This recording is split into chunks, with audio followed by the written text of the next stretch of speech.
प्यार की नई परिभाषा। दोस्तों, स्टोरी शुरू करने से पहले मैं आपसे यही कहना चाहती हूँ, अभी जितने लोग नए हैं इस चैनल पे वो जल्दी से मेरे चैनल को सब्सक्राइब कर लें और घंटी भी दबा दें और ऑल पे क्लिक कर दें अभी, नहीं तो आपका हाथ नीचे जाएगा तो फिर ऊपर आएगा ना आए। और मैं हूँ इंस्टाग्राम पे, तो फॉलो भी कर लें, क्या पता अब आपको मुझसे बात करने का मौका मिल जाए। सारी की सारी नीचे वीडियो ख़त्म होने से पहले देख लेना। अब कहानी का आनंद उठाओ। मेरा नाम हिमांशु है और मैं छत्तीसगढ़ के दुर्ग शहर में रहता हूँ। आज मैं आपको अपनी ज़िंदगी में घटी सबसे बड़ी घटना बताने जा रहा हूँ। यह बात तब की है जब मैं 12वीं कक्षा में पढ़ता था। मेरी क्लास में एक लड़की जिसको मैं बहुत पसंद करता था, उसका नाम शमा बदला हुआ था। जिस दिन वो क्लास में नहीं आती थी उस दिन ऐसा लगता था कि पूरा स्कूल ही खाली है। स्कूल में मेरा मन बिल्कुल नहीं लगता था। मैं हर वक्त उसी की तरफ देखता रहता था, लेकिन मुझे हमेशा ही इग्नोर किया करती थी। मैं यह भी जानता था कि उसकी लाइफ में कोई और भी नहीं है, क्योंकि अगर होता तो मुझे पता लग जाता। मैं अपने दोस्तों से उसके बारे में पूछता रहता था कि क्या वो किसी और को पसंद करती है, लेकिन सबके पास से यही जवाब आता था कि उसकी लाइफ में कोई नहीं है, लेकिन वो किसी को भाव नहीं देती। सब लड़के उस पर फिदा थे। वो बहुत खूबसूरत थी। देखने में तो मैं भी अच्छा था, लेकिन उसके सामने तो मैं बहुत कम था। उसके लाल होंठ और गोरे गाल थे। उसकी फिगर भी बहुत ही शेप में थी। कहीं से भी देखो वह एकदम हर जगह से परफेक्ट लगती थी। मैं हमेशा उस पर लाइन मारने की कोशिश किया करता था, लेकिन वो मेरी लाइन को लेती ही नहीं थी। पता नहीं उसके मन में क्या चल रहा था। वैसे उसने कभी मुझे इस बात को लेकर शिकायत भी नहीं की कि मैं उसकी तरफ क्यों देखता रहता हूँ, लेकिन वो इससे ज़्यादा मुझे घास नहीं डालती थी। जब बहुत दिनों तक मैं उस पर ट्राई करके हार गया, तो एक दिन मैंने स्कूल की छुट्टी के टाइम उसको बीच रास्ते में रोक लिया। मैंने उससे कहा कि मैं उसको पसंद करता हूँ और उससे रिक्वेस्ट की कि मैं उससे दोस्ती करना चाहता हूँ, मगर उसने मेरी बात का कोई जवाब नहीं दिया। वो नीचे ही देखती रही। मैंने दोबारा से कहा तो उसने मुझे धक्का दिया और भाग गई। उस दिन मुझे बहुत गुस्सा आया। फिर मैंने एक प्लान बनाया। मेरे प्लान के मुताबिक अब मैं उसकी तरफ नज़र उठाकर भी नहीं देखता था। जब भी क्लास में आती तो मैं दूसरी तरफ देखने लग जाता। कई बार क्लास में भी इसी तरह जब वो बहाने से मेरी तरफ देखने की कोशिश करती तो मैं नज़र फेर लेता था। बहुत दिनों तक मैं ही उसको इग्नोर करना जारी रखा। एक दिन वो मुझसे पूछने लगी, क्या बात हो गई? क्या अब तुम मुझसे दोस्ती करना नहीं चाहते? मैंने कहा, मैं तुमको पसंद ही नहीं हूँ। तुम मुझे हमेशा इग्नोर करती हो। मैंने कितनी बार तुमको अपने दिल की बात बताने की कोशिश की, लेकिन तुमने कभी मेरी बात नहीं सुनी। अब मैं किसी और लड़की के साथ दोस्ती कर लूँगा। मुझे लगता है कि तुम्हारी लाइफ में भी कोई और होगा। बोली, नहीं ऐसी कोई बात नहीं है, मगर मैं इन सब बातों में विश्वास नहीं करती। मैंने कहा, दोस्ती करने में भी क्या सोचना। वो भी ठीक है, तो फिर आज से हम दोनों दोस्त हैं। जब उसने कहा हाँ, मैं तो बहुत खुश हो गया। अगले दिन से हम दोनों ही एक दूसरे को देखकर मुस्कुराने लगे थे। फिर बहुत दिनों तक ऐसे ही चलता रहा। हमारे बीच में बातें भी होने लगी थी। उसके बाद हम दोनों साथ में वक्त भी बिताने लगे। 1 महीने के बाद मैंने उससे कहा, मैं तुमसे प्यार करने लगा हूँ। तो वो शर्मा गई। फिर वो बोली कि वो भी मुझे पसंद करने लगी है। उस दिन जब उसने मुझसे ऐसा कहा तो मैं जैसे पागल सा हो गया। अब हमारे बीच की कहानी दूसरे छात्रों को भी पता चल गई थी। सब लड़के मुझसे चिढ़ने लगे थे, लेकिन मैं सिर्फ शमा के ख्यालों में खोया रहता था। हम दोनों साथ में खूब बातें करते थे और हंसी मजाक भी किया करते थे। स्कूल में अकेले में हम दोनों ही काफ़ी देर तक बातें करते रहते थे।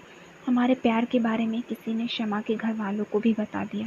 फिर एक दिन उसके भाई ने मुझे शमा के साथ देख लिया और वो उसका हाथ पकड़कर उसे खींचते हुए ले गया। बहुत दिनों तक शमा स्कूल भी नहीं आई। मैंने उसको फ़ोन करने की भी कोशिश की, लेकिन उसने मुझसे फ़ोन पर भी बात नहीं की। जब उसको फ़ोन करता था तो उसका फ़ोन बंद ही मिलता था। फिर जब 1 हफ्ते ऐसे ही बीत गया तो एक दिन शाम को उसका फ़ोन आया। उसकी आवाज़ सुनकर मैं खुश हो गया। उसने बताया कि उसके घर वाले कहीं बाहर शादी में जा रहे हैं और देर रात तक वापस लौटेंगे। अगर तुम चाहो तो मेरे घर आकर मुझसे मिल सकते हो।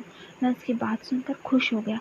जल्दी से तैयार होकर उसके घर पहुंच गया, लेकिन घर जाकर देखा तो पता चला उसके घर पर बाहर से ताला डला है। मैंने उसको फ़ोन किया तो उसने कहा कि मेरे भैया ने घर पर ताला लगा दिया है ताकि मैं कहीं बाहर ना जाऊं।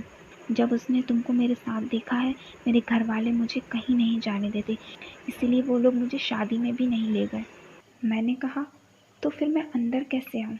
वो बोली, तुम पाइप से चढ़कर आने की कोशिश करो। मैंने अपना फ़ोन जेब में डाला और घर के बाहर लगे पाइप से चढ़ने की कोशिश करने लगा। बहुत ही मशक्क़त करने के बाद मैं उसकी खिड़की के पास पहुंच गया।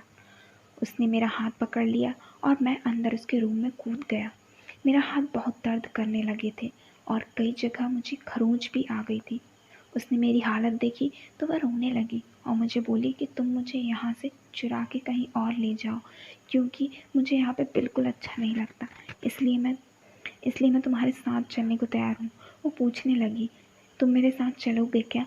मैं बोला, ठीक है, मगर अभी इतनी मेहनत से यहाँ पे आया हूँ तो फिर मुझे मेरी मेहनत का फल तो मिलना चाहिए ना। वो बोली, अच्छा जी, फल चाहिए, मैं देती हूँ फल, रुको। उसने मुझे दोनों फलों का स्वाद चखाया और मुझे बड़ा मज़ा आया। फिर उतने में कहा कुछ पेट भरने वाला था। उस दिन मैंने पहली बार ऐसा कुछ देखा था। थोड़ी देर के मज़े के बाद मुझसे बोली कि मैं तुमसे ही शादी करना चाहती हूँ। मैंने कहा, मैं भी तुमसे बहुत प्यार करता हूँ, लेकिन हमारे घर वाले हमारी शादी नहीं होने देंगे। वो बोली, अगर उन्होंने मना किया तो मैं तुम्हारे साथ कहीं भाग जाऊँगी, लेकिन मैं तुम्हारे साथ ही रहना चाहती हूँ। मैंने कहा, ठीक है, लेकिन तुम्हारा तो हुआ ही नहीं। वो बोली, अभी तो हमने शुरू किया है, अभी बहुत टाइम है हमारे पास। मैंने कहा, हाँ, जैसा तुम कहो। फिर काम चालू। फिर उसके घर वालों का फ़ोन आया कि वो 2 दिन के बाद ही घर वापस आएंगे। शमा यह सुनकर खुश हो गई। फिर सुबह के 3 बजे मैंने उससे कहा, अब मुझे भी घर जाना होगा, अभी अंधेरा है और किसी को पता भी नहीं चलेगा। उसके बाद मैं अपने घर चला गया। मैं सुबह नहीं उठा तो मेरी माँ मेरे कमरे में आकर पूछने लगी, आज स्कूल नहीं जाना है क्या? मैंने कह दिया, मेरी तबीयत ठीक नहीं है। मैं देर रात तक पढ़ाई कर रहा था। उस दिन मैं स्कूल भी नहीं गया। मैं शाम को 7 बजे तक सोता रहा।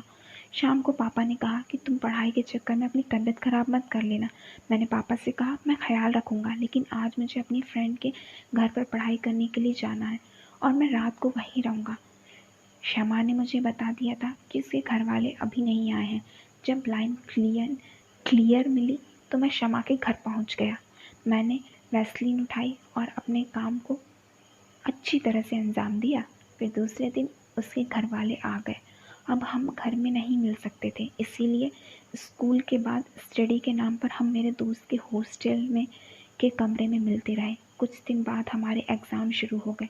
हमने अब मिलना थोड़ा कम कर दिया। उसके बाद क्या हुआ वो मैं आपको अगली बार बताऊंगा। अगर आप यह सोच रहे हैं कि यह सब मैंने अपने मन से बनाकर लिखा है तो आप गलत सोच रहे हैं, क्योंकि ज़्यादातर कहानियों में 90% झूठ होता है। मैंने आज तक सिर्फ कुछ ही लोगों को यह बात बताई है। आज जब मैंने एसआर की स्टोरी लवर कहानी पढ़ी तो मुझे लगा कि मुझे भी अपनी स्टोरी शेयर करनी चाहिए, इसीलिए मैंने ये राज आप सबको बताया। मेरी स्टोरी आप लोगों को पसंद आई या नहीं, मुझे ज़रूर इसके बारे में लिखना, कमेंट में ज़रूर बताना। तो दोस्तों, कहानी मैंने सुनाई और आप सभी ने सुन भी ली। बस इतना काम है, वीडियो को लाइक करना है, फिर उसके बाद आपको चैनल को सब्सक्राइब भी करना है, उसके बाद शेयर करना है और हाँ, उस बेल आइकन को भी दबाना है। और मुझे लाइक्स बहुत ज़्यादा चाहिए दोस्तों, ताकि मुझे भी थोड़ी खुशी हो। कितनी खुशी पता है ना? तो फिर कर दो यार लाइक। अब से संतरे समझे अकेले, बस क्लिक हो जाना चाहिए। चलो मैं अब चलती हूँ, और भी कहानियाँ बनाती हूँ और हाँ, इंस्टाग्राम पे भी हूँ, तो आप मुझे वहाँ भी फॉलो कर सकते हैं। आप मेरी बातें तो समझ गए होंगे और हाँ, आपको मुझसे बात करने का मौका भी मिल जाएगा इंस्टाग्राम पे। चलिए मैं चलती हूँ, तब तक के लिए बाय। दोस्तों, जाते जाते एक बात मेरी सुन के जाइए, कैसे क्या करती हूँ। सबसे पहले मैं लिखती हूँ कहानी, फिर उसके बाद उसे मैं वॉइस में रिकॉर्ड करती हूँ, फिर उस ऑडियो को फिर से एडिट करती हूँ, क्योंकि उसमें भी बहुत ज़्यादा गलतियाँ होती हैं। उसके बाद मैं करती हूँ उसे एडिट वीडियो के फॉर्म में। उसमें फिर मैं फ़ोटो एडिट करती हूँ, फिर उसके बाद ऑडियो, उसके बाद मैं सभी टाइप के ट्रांजिशन, उसके बाद वीडियो होती है कंप्रेस, उसके बाद मैं उस वीडियो को डालती हूँ अपलोड पे, फिर उसका टाइटल, देन डिस्क्रिप्शन सेट करके सब कुछ बना के सोचती हूँ वीडियो पे ज़्यादा से ज़्यादा लाइक आए, बट इतने नहीं आते। तो इतनी मेहनत करती हूँ, तो इतना तो आप कर ही सकते हैं कि 1 लाइक तो प्लीज़ आप कर ही सकते हैं ना। सो प्लीज़ मेरी वीडियोस पे ज़्यादा से ज़्यादा लाइक करिए।